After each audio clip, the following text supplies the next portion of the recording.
Vande Mataram students, हम learn कर रहे हैं आपके सिविक्स के पोर्शन का chapter course and there importance. Last video में हमने कुछ स्टोरीज लर्न की थी। आज हमें कुछ टेबल्स फिलअप करने हैं। इसके आंसर्स बहुत बड़े हैं। अगर आपके हैंड राइटिंग इसमें ना आए तो आपको नोटबुक में लिखना होगा, ओके। और पेज नंबर 25 से शुरू करते हैं। Let us now meet the people related to the judiciary, collect the required information from them. यानी कि न्याय तंत्र के साथ, न्याय की प्रक्रिया के साथ जुड़े हुए लोगों को आपको मिलना है और वो ये नीचे दी गई इन्फॉर्मेशन कलेक्ट करनी है। तो ये जो वर्ड है पैशनर, तो इसका मीनिंग होता है फरियादी, कंप्लेन करने वाला, राइट। तो हम क्या लिखेंगे? The person who files complain और केस। इसका मीनिंग क्या है? जो पर्सन कंप्लेन लिखवाता है वो।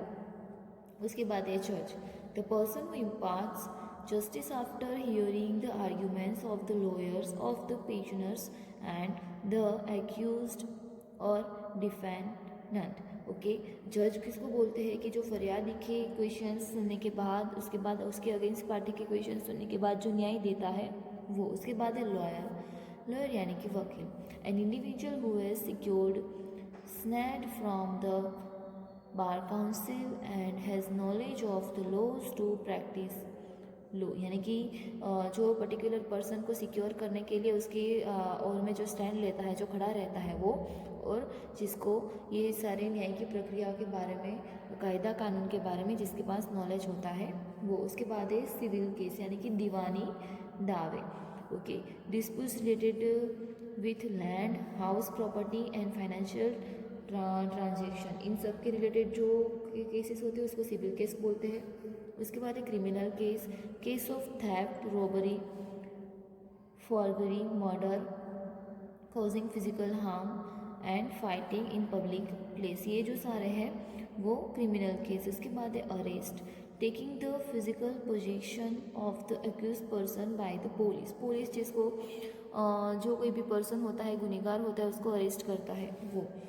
उसके बाद है warrant, an order issued by the court to arrest the accused who refuses to present himself before the court. जो वारंट होता है कि कोर्ट में आने के लिए एक लीगल नोटिस होती है कि भाई आपको, आपके अगेंस्ट ये केस हुआ है, आपको अरेस्ट करना पड़ेगा और आपके अगेंस्ट लीगल वारंट है हमारे पास, ओके।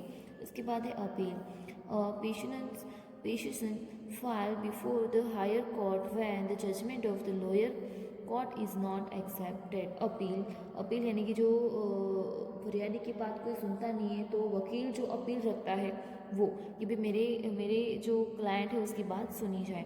एफआरआई का फुल फॉर्म होता है first information report. First information report prepared by the police when a complain is lace. यानी कि जब कंप्लेन लिखवाई जाती है तब पहली जो रिपोर्ट होती है जो पुलिस लिखती है उसको बोलते हैं फर्स्ट इन्फॉर्मेशन रिपोर्ट। उसके बाद एक client, a person who engage a lawyer to argue his case before the court.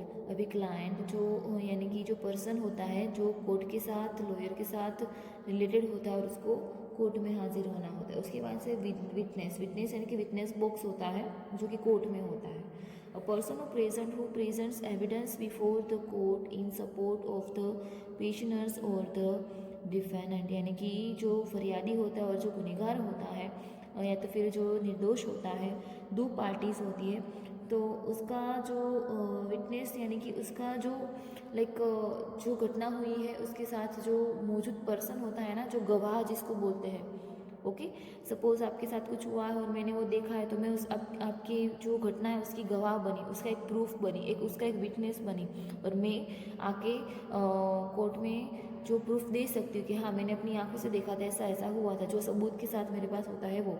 उसके बाद है कस्टडी यानी कि अटकायत, detection of the person by the police who is suspected to have committed crime. जिन्होंने कमिटेड क्राइम किया होता है उसकी कस्टडी किसको दी जाती थी? पुलिस को। उसको बाहर नहीं रखते, उसको पुलिस के हवाले कर देते हैं, ओके।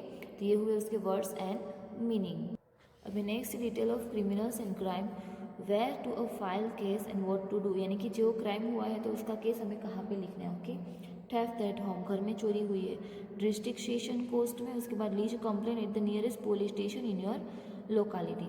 आपके एरिया में पहले तो क्या करना है? पहले तो एफआरआई लिखानी है, एफआईआर लिखानी है। उसके बाद डिस्ट्रिक्ट सेशन कोर्ट होते हैं उसमें आप केस कर सकते हो। उसके बाद taking position of another house, दूसरों की हाउस को मतलब ऐसे ही अपने हवाले कर लेना। तो तालुका सिविल कोर्ट में जाना होता है।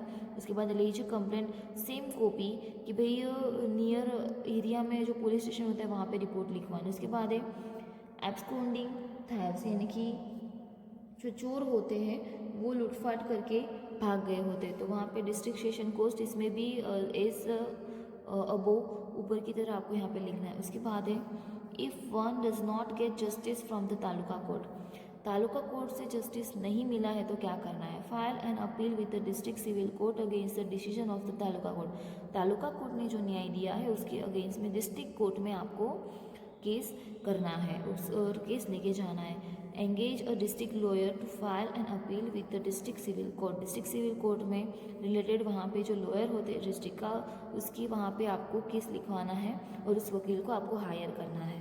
उसके बाद आप जा सकते हो डिस्ट्रिक्ट सिविल कोर्ट में। नेक्स्ट पेज पे देखते हैं court pass judgement when a court has to investigate the matter minutely to avoid injustice a case get delay.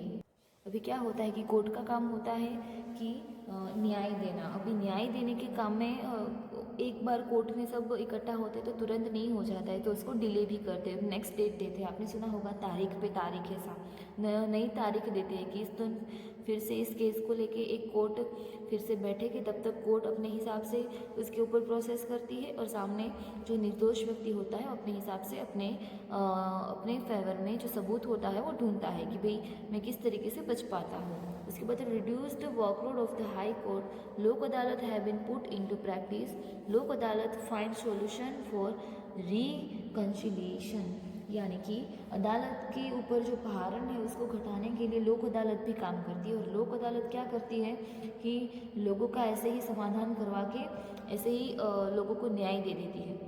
Okay, court तक, हाई कोर्ट तक लोगों को नहीं पहुंचने देती है। जब तक पॉसिबल हो तब तक लोक अदालत ऐसे ही अपने लेवल पे काम को, अपना जो काम होता है वो फिनिश कर देती है, लोगों को न्याय दिला देती है। यहाँ पे हमारा चैप्टर फिनिश होता है। नेक्स्ट वीडियो से हम एक्सरसाइज कंप्लीट करेंगे, तब तक आपको ये लिख लेना है, समझ लेना है। ओके, वंदे मातरम।